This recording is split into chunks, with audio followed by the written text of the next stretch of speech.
Got the truck moved over here. They came earlier this morning while I was at the gym. Dropped us off another empty container for the scrap metal. Let's get in the shop. Let's see what we can get done. I don't know if y'all remember some of the past videos. We actually built a whole little frame with some forks off the bucket that came with the tractor. We just took those off, cut it all off real quick with the grinder. And that way we're left just with the original bucket. Everything else was just kind of in the way. And now that we've fabricated those forks, we don't really need this anymore. So that's one job complete. The sun is beating down out here today. I got this washer here on its final spin cycle. Last time I was in the shop, I replaced the shifter on it. Seems to be working like it should now. I got this washer running. I just took the head unit off and replaced the circuit board here. Once I did that, got the water lines hooked up. We're gonna see how it runs. Here's the old circuit board. I actually had to replace this casing that holds the circuit board because the one for this head unit, it's a little bit different, but the computers are the same. So we did that real quick, nothing too bad. Another circuit board issue, you can see here, it's just all been burnt away here by the relay. Definitely gonna cause some issues. So we're gonna see if we have this board. Hopefully we can get it swapped out, get this thing repaired. And then this stove here, I just brought in off the pad.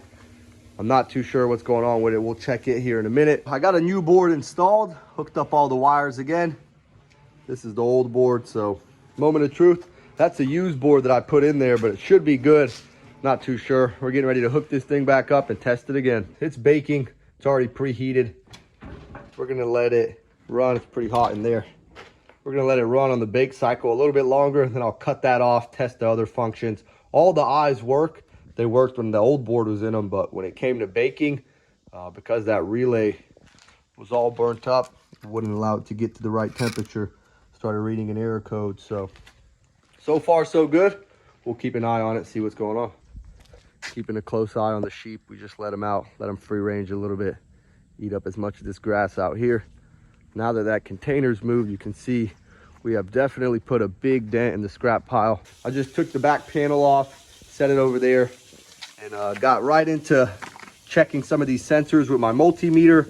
And right off the bat, I saw this thermal fuse here is bad. There's no continuity there.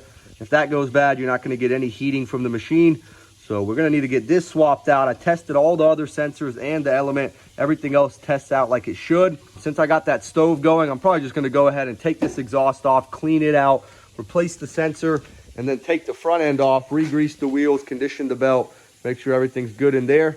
And then we'll get it tested, and that should be maybe the only problem with this one. Before I replaced that sensor, I went ahead, took about a minute or two, took the machine apart, got the drum sitting over there for now, got the belt here, the front end here. This thing looks pretty good in here, really good shape, not too dirty. Most likely that fuse blew. A lot of the times people's exhausts are built up with lint, and it just backs up a lot of heat in the machine, overheats it, and that fuse goes bad. So that's most likely what happened here, because this thing doesn't have much usage to it. But I'm still gonna go in, grease this wheel, and the belt tensioner wheel. Once that's complete, that's really it, because the front end of the drum doesn't ride on wheels for this model. It just rides on a carpet felt. So as long as it's clean, it won't make any noise. Let's hop right into it. Let's get this done. This one here, the dryer, got the drum reinstalled the belt, put it around the tensioner. Straightforward, nothing too hard there. Getting ready to put the front end on. It sits on these two clips, one on each end, and then two screws across the top here, and here. So let's get that installed. We'll put the exhaust back on, replace that sensor, and then get this thing tested. First, I'm gonna swap out the sensor down here. This is the one I'm gonna be putting in. It's a good one. That's the bad one. Got the exhaust reinstalled. So once we get that done, we'll hook it up, get it tested. If it works good, condition the belt. What I wanted to do real quick was I took the screws off the element, take the element off, and just take a look at it. It's reading continuity, should be in good working standing, but I still always like to just take a look at them and see what they look like. They could be working, but on the verge of breaking. Sometimes this metal piece between the two elements bends and cracks after so much usage, but this one looks to be pretty good. I just plugged it in, haven't tested it yet, so let's see what's going on. I'm gonna turn the temperature to high. Spinning nice and quiet. We'll give it a second. We'll see if it's producing some heat. Perfect. It's heating real nice. Spinning like it should, nice and quiet. I just put a little bit of this belt dressing on the belt to keep it from drying out under all the heat, help it last a lot longer. We're gonna let this run a little bit, make sure it's cycling through completely.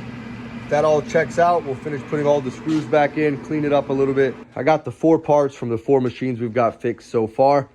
One to the stove, one of the washers. The first washer we tested this morning had a bad shifter, and then this fuse that was bad in the dryer. Hopefully we can get a couple more of these bad parts thrown on here. I got this other washer in here. This is the one that I haven't tested.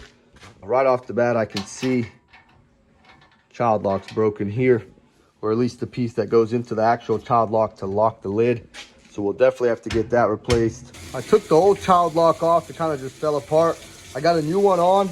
I plugged it in and hit start and it locked right away. So we'll see what happens with this one. It doesn't mean it's fixed. I got this stove hooked up now. I took the other stove inside. It's good to go. I took the back panel off, checked all the sensors and the element. With the multimeter, everything checks out good. So I'm not too sure exactly what's going on with it yet. It doesn't have a cord on it, but we're gonna take a gamble, go ahead and open it up, see if we can get it fixed. Maybe there's a wheel bad. Maybe it works and it just makes some noise. So let's see what we can do. These wheels seem to be okay. This one's a little bit stuck, but I see a lot of lint build up inside. I'm gonna take a guess.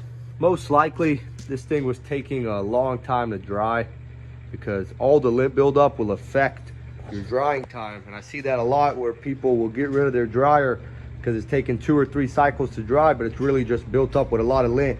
It can't circulate air properly. So I don't know if you can tell, but there's a bunch of lint in there. That might be the issue. Who knows? Might not be. We're getting ready to re-grease these wheels, clean this up, put it back together and get it tested. As far as this washer goes, it's on the final spin, but it's still full of water.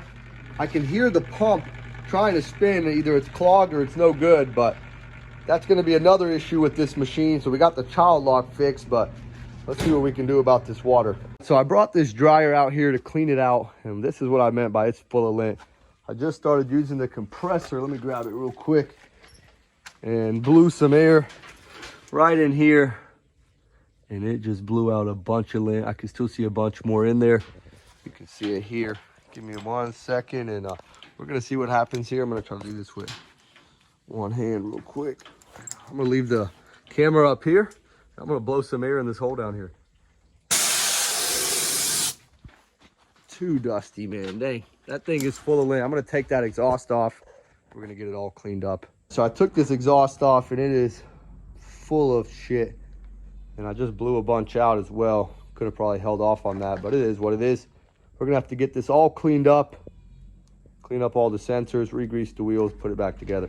So we gotta reinstall the exhaust as well, put this thing back together, hook it up. Just finished up re-greasing another set of wheels, got them reinstalled, cleaned up the inside a little bit more. So let's put the drum, belt, and front end back on, and we'll work on that exhaust, see what we can do about this repair. Got the drum and the belt reinstalled, put the front end on, put the exhaust on, and let's see if we got lucky with this thing. Just like that, got this dryer up and running, spinning nice and quiet, producing good heat. I gotta run a quick service call. It's actually on the street my repair shop's on.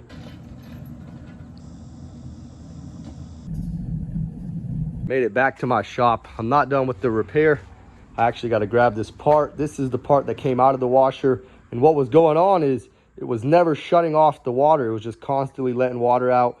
And even when the machine wasn't on, once I took these off, you can see why this solenoid is just stopped up with mud. He's on a well, so it's built up with sediment quite a bit. And it's keeping the valve from shutting off, so it's just constantly letting water out. So I found a new part. This is the original part, all stopped up. This is the new one I'll be putting in, cleaned up, nice. You know, the irony is I actually did this repair about 1 year ago and told the guy he should probably get a filter on his well or this would happen, and it's happened again. But it's all right, we'll get it swapped out for him. He's actually a local farmer on the same road I'm on, so it's part of it. I parked the van out front. All I had to do was grab that part. Let's hit the road. Let's get this service call finished up and get back. Get this thing opened up. That's what I'm talking about. Let's get to work. Wow, I finished up that service call. This guy has an old school Trans Am here that he's actually trying to sell. And I'm not gonna say I'm a buyer, but I'm definitely interested. I'm not sure what the price is here.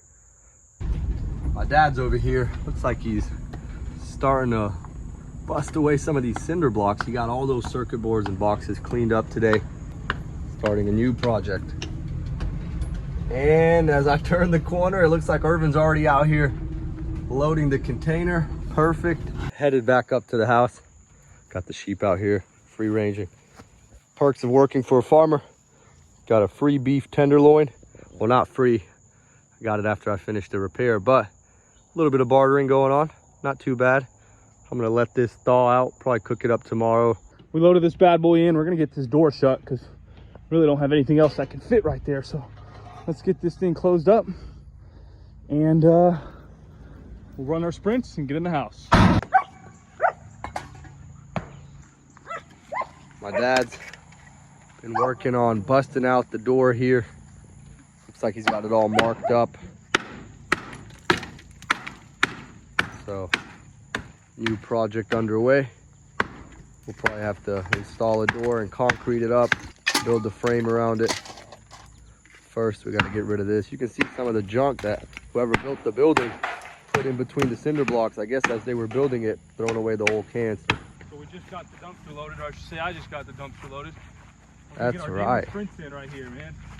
At least get our heart rate up, burn some calories, and just all around have a great time out here in the sun. Perfect. I don't have to do any loading today. Erwin got it all complete.